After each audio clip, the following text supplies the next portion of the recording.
Hi, this is Kajo, and you're watching The Music Enthusiast.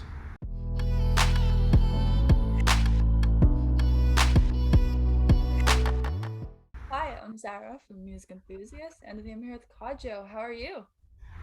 Really good. How you doing, Sarah? Very good. I'm super excited to be talking to you. I think you're one of my latest obsessions. So your album is incredible. So how does it feel for it to be out like in the world finally? Um, it feels like an ice bath. Nah, so I was really Unintended. pun intended. It's a huge relief, really. As you know, a lot of things in the pandemic got kind of delayed and stuff like that. So I feel really fortunate to be able to put it out and kind of execute on the idea I've been holding on, and my team. Hmm. We've been holding on for a long, long time. Yeah, for sure. And the album is called Cold Places. Is this sort of inspired by the mummy story in Otski, or is it inspired by something else? Well, Cold Places. So every song in the project kind of explores every aspect of what a cold place is, right? So it could be as literal as what's the most literal one? Probably mammoths of Yakutsk. Mhm.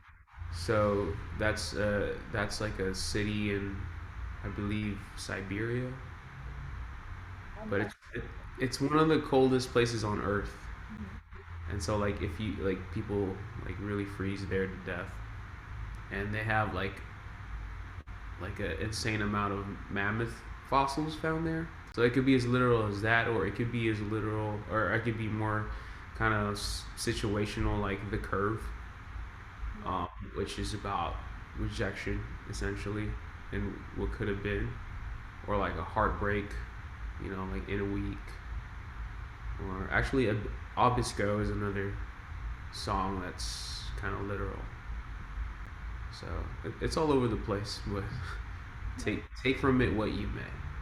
Yeah, exactly. And coming up with like 18 sort of cold places, was this always the original idea for it to be all the same theme, or did it just come about naturally?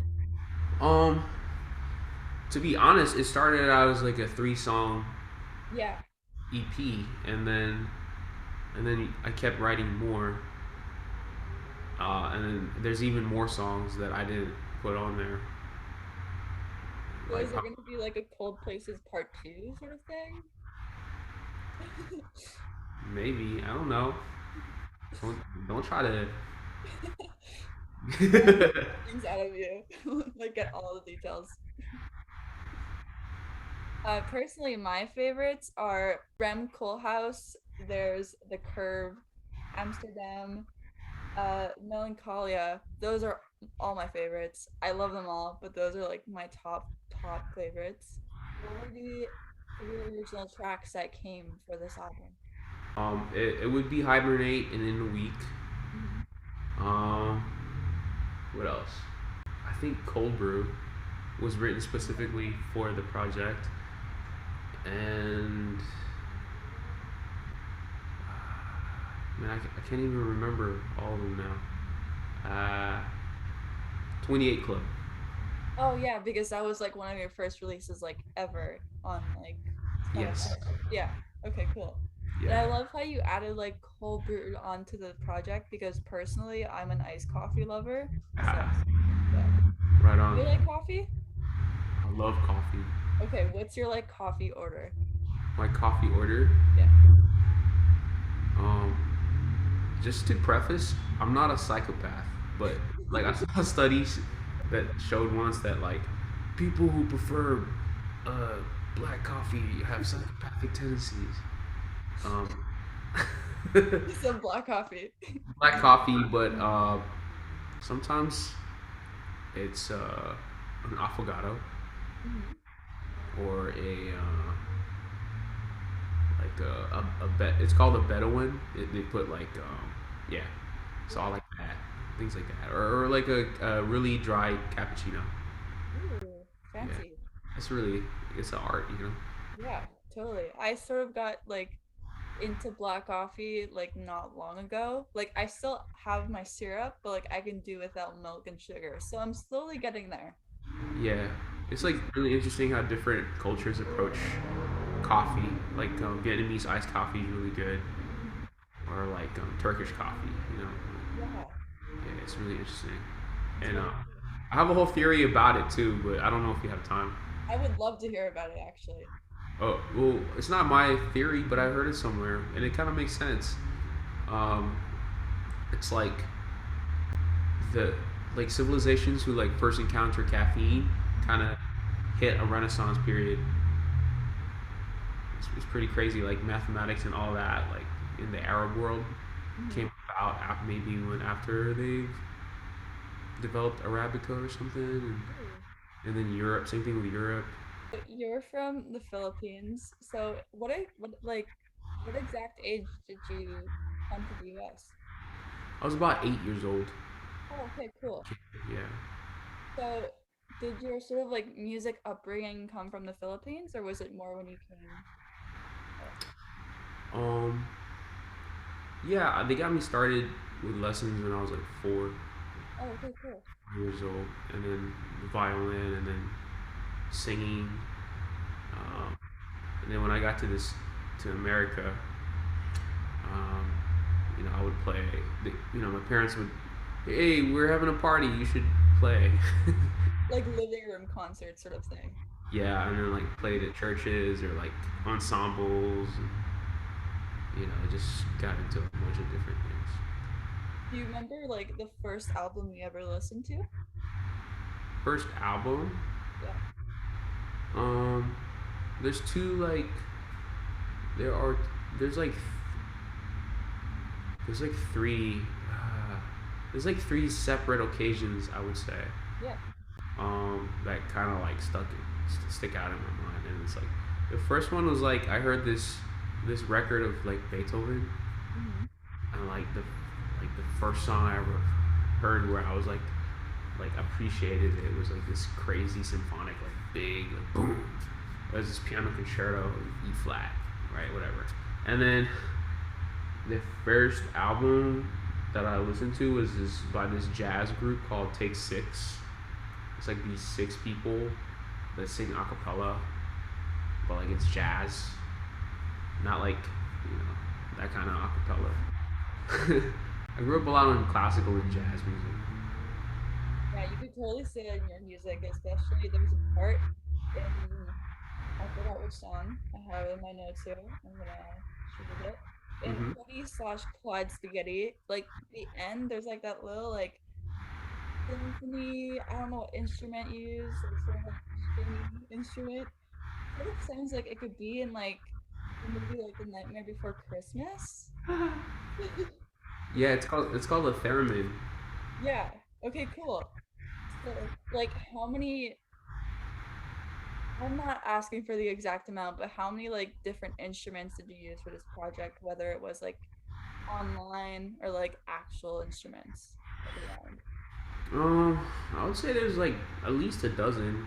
Uh, like I don't play them all masterfully, but I I can get Yeah, cool. And this project is like almost fully produced by you.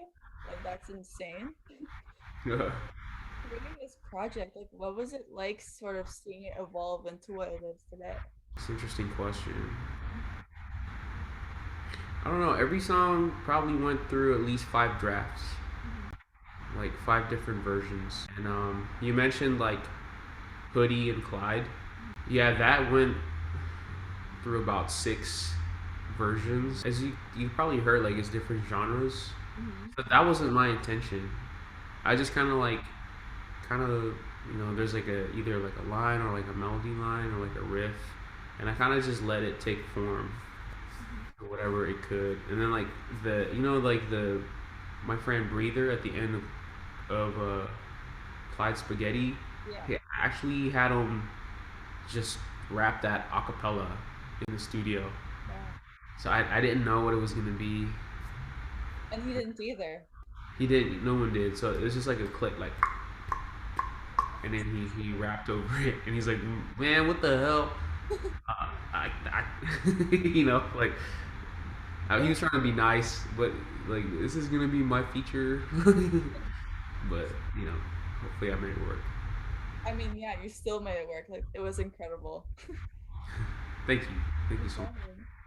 And Yeah, sorry, I didn't really give you an answer. I realized, but yeah, it's just in my head, it's like this marble or like clay, like this hunk of whatever, and you just kind of chip away until it's more or less what you really want it to be or intended it to be or feel it should be. I love that answer. You really like artistic. Thank you. And speaking of artistic, you recently released your music video for Otski. Hmm. I think it's super, super incredible. It tells a story of a mummy who was found. Um, and you sort of merge it into your own story about like the mummy, the mummy's journey like through underwater. So, what was your sort of like creative part on this music video? Do you watch like Quentin Tarantino movies? I don't, but I should. Yeah, but anyway, like he like there's this thing about like kind of telling the alternate version of the story, right? Mhm. Because we don't really know what happened to Utsi. Yeah, exactly. So I mean, the kind of like the kind of arc I was going for was it, you know, he's trapped under the ice, so suspended suspension of disbelief. He's going through something in his mind and imagination, and it's more of a redemptive story, you know, as like culty and you know occult the imagery seemed to be, Hmm. but you know he triumphs, and that's like kind of the underlying message. Yeah, I really enjoyed that music video, and I really enjoyed how you like added the like Kajo like history logo in the corner. It was Cool, you really got that. So part of it is to be just like to be like a jerk about it. I love it. Actually, I would watch the Kajo History channel any day. So, Alternate history. Yeah. and my last question for you is who are your favorite artists right now? Who are my favorite artists right now? Yes. Your name is Like past, present, future. any. I like. Today I was just listening to like Imogen Heap. Okay. You've heard of Imogen Heap? I haven't. So like you know all those like harmonizer vocals Mm-hmm. these days. It's like kind of it kind of originated from her. Oh, okay, In cool. the early 2000s, and like Bonnie Bear like kind of used it a lot. Like so she was cool.